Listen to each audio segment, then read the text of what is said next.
नमस्कार दोस्तों, मेरा नाम है गगन और स्वागत है आज के इस वीडियो में जहां हम बात करेंगे KTM RC 390 की।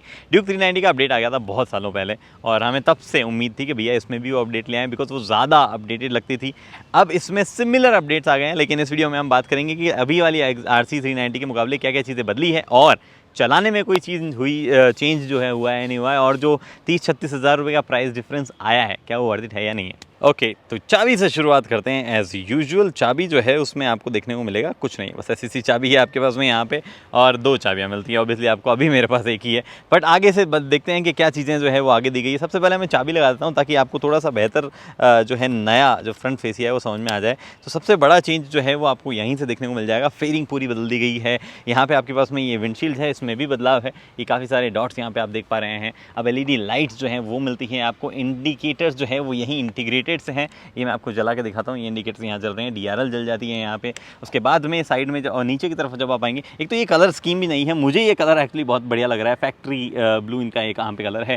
WP सस्पेंशन आप देख पा रहे हैं, ओपन कार्ट्रिज यहाँ पे लिखा हुआ है, और नया डिस्क ब्रेक जो है वो भी आप देख पा रहे हैं। अभी डिस्क ब्रेक के साथ साथ जो है अलॉय है वो भी नए हैं, और ये अलॉय और ये जो डिस्क ब्रेक है इनकी वजह से वेट रिडक्शन थोड़ा सा यहाँ पे हुआ है। ओवरऑल गाड़ी में जो है 3 kg से भी ज़्यादा का वेट रिडक्शन हुआ है। हालांकि क्योंकि टैंक साइज़ बड़ा है तो मतलब ओवरऑल जो पूरा वेट नापोगे आप कब वेट, तो थोड़ा सा वेट का डिफरेंस कम आएगा। बट अगर ड्राई वेट नापोगे बिना कोई गाड़ी में फ्यूल वगैरह, तो वेट रिडक्शन जो है वो आपको पता चल जाएगा कि आया है पुरानी वाली और नई वाली के मुकाबले। अभी ये पेंट स्कीम जैसे मैंने आपको बताया बढ़िया लग रहा है, और चीज़ जो मुझे बढ़िया लग रही है वो बहुत ही बढ़िया तरीके से यहाँ पे जो मेटल टैंक है, जो कि एक्चुअल में यही टैंक है, इसके ऐसा नहीं है कि इसके नीचे कुछ है, ये काउल है, यही टैंक है, और 13.7 लीटर्स का हो गया है, जो एक्चुअली काफ़ी बढ़िया चीज़ है। काफ़ी लोगों की डिमांड थी 9.5 लीटर से अपग्रेड करने की, वो यहाँ पे हो गई है। उसके बाद में ये स्क्रीन है, काफ़ी सारे फीचर्स है।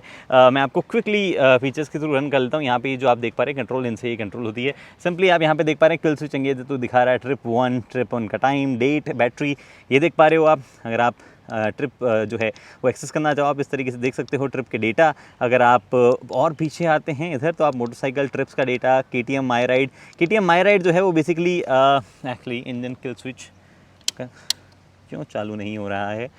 KTM माई राइड जो है वो बेसिकली आप कनेक्ट कर सकते हैं अपना फ़ोन वगैरह। अभी पता नहीं वो चालू क्यों नहीं हो रहा है। बेसिकली आप फ़ोन वगैरह कनेक्ट कर सकते हैं उसमें और देख सकते हैं। उसके बाद में सेटिंग्स में जब आएंगे तो favourites, quick selector 1, quick selector 2, Bluetooth, display, theme जो है वो भी आप ऑब्वियसली ऑटोमेटिक नाइट में कर सकते हो, shift night, clock, date, units, language, service, extra function में बेसिकली MTC और जो कॉर्नरिंग ABS है उसकी सेटिंग्स है। कॉर्नरिंग ABS जो है वो आपको बंद करना है, चालू करना है, वो MTC जो है बेसिकली मोटरसाइकिल ट्रैक्शन कंट्रोल, वो सब एक्स्ट्रा फंक्शंस है, वो सब आप बंद चालू कर सकते हो यहाँ से। ये देखो आप MTC आपके पास में ये रहा, ऑन ऑफ का मोटरसाइकिल ट्रैक्शन कंट्रोल, और यहाँ पे ABS जो है वो आपको सुपर मोटो या रोड मोड में चलाना है। मतलब बेसिकली सुपर मोटो यानी कि रियर ABS हो जाता है, सिंगल चैनल ABS हो जाता है, और रोड मोड मतलब दोनों चैनल जो है ABS के चालू रहते हैं। नीचे टाइम दिखा रहा है, यहाँ पे रेव काउंटर जो है वो आप देख पा रहे हैं, यहाँ पे डिजिटल स्पीड दिखा रहा है, ABS और MTC का क्या स्टेटस है वो आप यहाँ देख पा रहे हैं। काफ़ी नीट है ओवरऑल मामला, काफ़ी अच्छा दिखता है, धूप हो चाहे कुछ भी हो, जो कि एक अच्छी चीज़ है। ये विंडशील्ड थोड़ा सा हेल्प करती है थोड़ा सा अंदर टक होने में। अभी जब मैं राइड कर रहा हूँ तब मैं आपको थोड़ा सा इसके बारे में और बताऊँगा।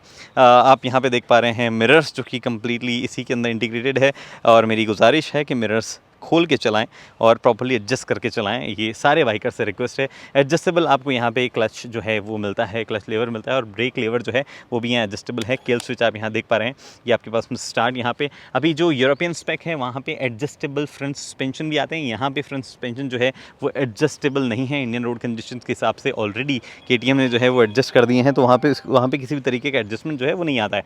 ये आपके पास में पास स्विच, यहाँ पे जो कंट्रोल मैंने आपको बताया, ये आपके पास में इंडिकेटर, और ये हॉर्न। एक्चुअली हर एक चीज़ की क्वालिटी जो है वो काफ़ी टॉप नॉच है। इनफैक्ट जो ओवरऑल पेंट वगैरह जो है वो सब बहुत बढ़िया लगता है, किसी भी तरीके की कोई शिकायत पेंट वगैरह में नहीं है। हर एक चीज़ जो है काफ़ी परफेक्ट लगती है।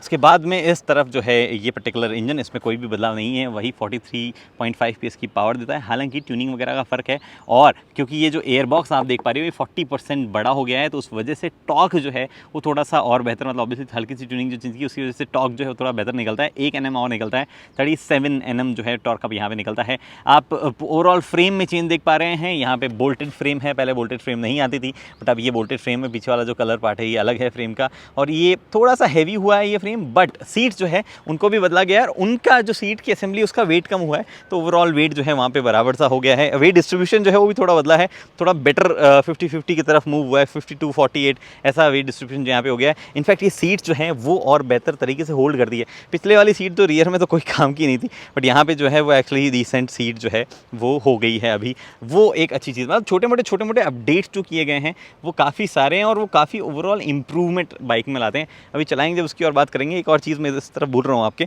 वो है ये एग्जॉस्ट जो है वो बदल दिया गया है, साउंड भी बदली गई है एग्जॉस्ट की, और ये पीछे मैश जो दी गई है एक्चुअली ये टच काफ़ी अच्छा जो है ओवरऑल यहाँ पे लगता है। उसके बाद में इधर आप ये देखेंगे ये भी मूव करता है। जी हाँ, मतलब काफ़ी हार्ड है मूव करने में, तो जब आप प्रॉब्ली इन केस आप गिर रहे हो या हल्का सा कहीं आप बहुत ही क्लोज मतलब बहुत ही नी डाउन करके चला रहे हैं, तब ये चीज़ जो है वो टकरा के पीछे हो जाएगी, इसे ब्रश नहीं करेगी। वैसे तो यहाँ पे टेक्निकली कुछ ऐसा मेटल पार्ट होना चाहिए था, बट फिर भी आई थिंक जब गिरेगा तब टूटेगा नहीं, वो एक ज़्यादा बड़ा एप्लीकेशन इसका हो सकता है। उसके बाद में पीछे मोनोशॉक है जो कि एडजस्टेबल है, मतलब प्री लोड आप एडजस्ट कर सकते हो मल्टीपल लेवल्स पे।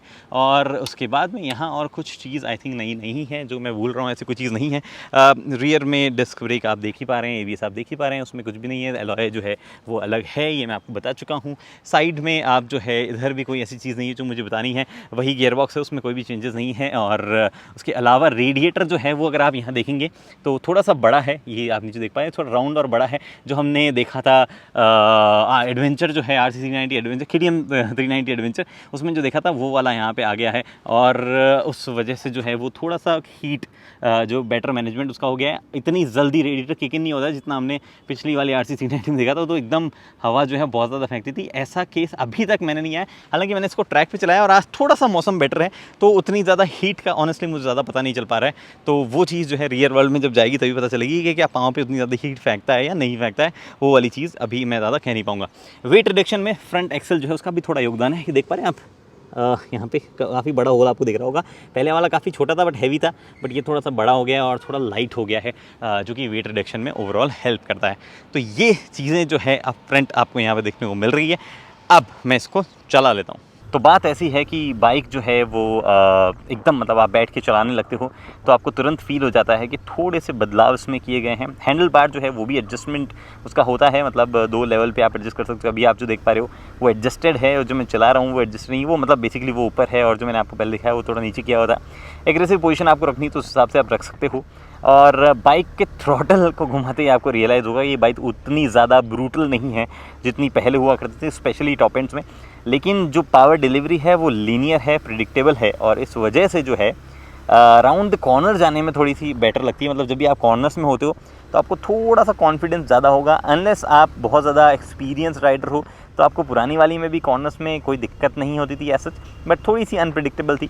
यहाँ पे आपको क्विक शिफ्टर भी मिलता है, अब स्लिपर क्लच वगैरह तो है ही, और साथ ही में आपको जो कॉर्नरिंग ABS है उस वजह से ओवरऑल कॉन्फिडेंस में थोड़ा सा इजाफा यहाँ पे हो जाता है। जो न्यू राइडर्स है उनके लिए वो थोड़ी सी बेहतर चीज़ है। और आई थिंक KTM RC 390 के साथ में एक और चीज़ एसोसिएटेड थी, वो ये कि बहुत ही ज़्यादा ब्रूटल है कुछ जगहों पे, और लोग जो है वो कहीं ना कहीं डरते थे initially as a first bike भी इसको चलाने में ज़्यादा। बट वो चीज़ अब थोड़ी सी मतलब ये मेलोडाउन परफॉर्मेंस की वजह से वो थोड़ी सी बेटर हो गई है। आप जब चलाएंगे इनिशियली तो आपको एकदम आउटराइट ऐसा फील नहीं होगा कि आप कंट्रोल नहीं कर पा रहे हैं इसको, जो कि एक अच्छी चीज़ आई बिलीव है for a larger chunk of audience. But काफ़ी सारे लोग जो कि उसकी वो पावर को पसंद करते थे, जो बहुत ही रॉ पावर थी, जो कि जब ड्यूक 390 में मतलब मेलोडाउन हुई थी, जब थोड़ी सी टोन डाउन हो गई थी, तब लोगों को लगा था वो चीज़ यहाँ पे भी लोगों को लगेगी कि भैया पावर तो पहले वाले में थी बट यहाँ पे उतनी ज़्यादा नहीं है। ना सिर्फ पावर बल्कि मतलब पावर तो कम हुई है, बट पैसे जो है वो बढ़ गए हैं। अब ऑलमोस्ट 36,000 रुपीज़ आप जो है एक्स्ट्रा पे करते हो, और मुझे लगता है वो 36,000 आप एक्स्ट्रा पे। एक तो हाँ, एक चीज़ और, ब्रेक बाइट गाड़ी की काफ़ी अच्छी है। जो डिस्क में बदलाव हुआ है उसके साथ में मुझे ये लगता है ब्रेक बाइट का इंप्रूवमेंट जो है वो भी ऐसी इंपॉर्टेंट चीज़ है जिसकी मुझे बात करनी चाहिए ABS कहीं पे भी ऐसी प्रॉब्लमेटिक तरीके से किक इन नहीं कर रहा था, कोई भी ऐसी चीज़ नहीं है जो मुझे उसके बारे में हाईलाइट करनी हो। एक चीज़ मैं पहले ही क्लियर कर दूं कि डिस्पाइट द फैक्ट कि ओवरऑल जो टॉप एंड में पावर है उसमें थोड़ी सी कमी महसूस होती है, लेकिन ये जो लीनियर पावर डिलीवरी है और जो 40% लार्जर एयरबॉक्स है उसकी वजह से 0 to 60 जो है वो अब 2.7 सेकेंड में होता है, पहले 3.2 सेकेंड में होता था। और 0 to 100 में भी काफ़ी अच्छा खासा सुधार है, पहले जहां 7.1 सेकेंड में ये बाइक अचीव करती थी अब वो 6.3 सेकेंड्स में ही अचीव कर लेती है। ये सब कुछ बेसिकली वो टॉर्क और जो ट्यूनिंग है जिस तरीके से की गई है उसकी वजह से पॉसिबल हो पाता है। बट हाँ, जो 36,000 रुपीज़ की प्राइस बढ़ी है, आई बिलीव वो मोस्टली जो ओवरऑल क्वालिटी ऑफ पार्ट्स है उसकी वजह से बढ़ गई है। काफ़ी अच्छी क्वालिटी ओवरऑल लग रही है। इस जस्ट की RC390 अब अगर मतलब फॉर अ लॉन्गर ड्यूरेशन, मतलब अगर 10, 12, 15 हज़ार चलने के बाद भी ये जो वाइब्रेशंस वगैरह अगर कंट्रोल रहें, जो स्मूथनेस अभी हमें लगती है वो बरकरार रहे, तो मेरे ख्याल से ओवर द टाइम वो 36,000 और ज़्यादा जस्टिफाई हो पाएंगे। बट अभी के लिए एक बार की तो ऐसा ही लगता है कि ये प्राइस थोड़ी सी ज़्यादा ही यहाँ पे बढ़ गई है। उसको जो है इतना नहीं बढ़ना चाहिए था।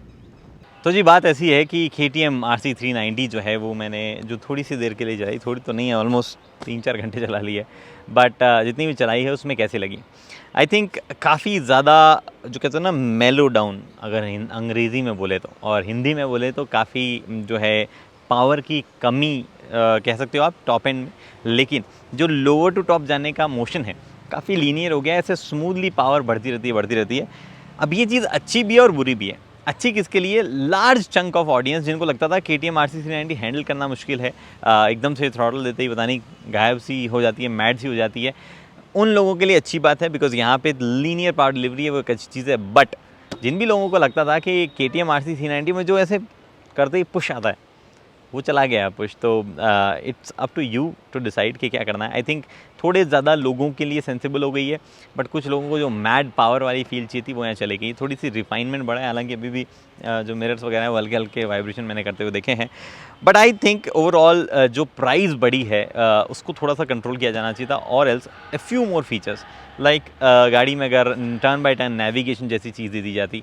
वैसे तो टर्न बाय टर्न नेविगेशन जैसे चीज़ों का लॉजिक नहीं बनता है, क्योंकि स्ट्रीट बाइक है, ज़्यादा लोग जो है उस पर टूरिंग नहीं करना चाहिए, बट फिर भी हमने देखा है कि लोग कर लेते हैं। But turn by turn navigation और a little bit more gimmicks here and there would have help जो प्राइस को जस्टिफाई करने में। बाकी ऐसा सच कोई जो है बड़ी जो बोलते हैं ना कुछ मिला नहीं हमें, क्योंकि हम बड़ी कमी निकाल रहे हैं। फिलहाल दोस्तों इस वीडियो में इतना ही। उम्मीद करता हूँ वीडियो पसंद लाइक शेयर सब्सक्राइब आप कर सकते हैं। अगली वीडियो को दोस्तों हेलमेट पहनिए, सीट बेल्ट पहनिए, सुरक्षित चलिए। धन्यवाद।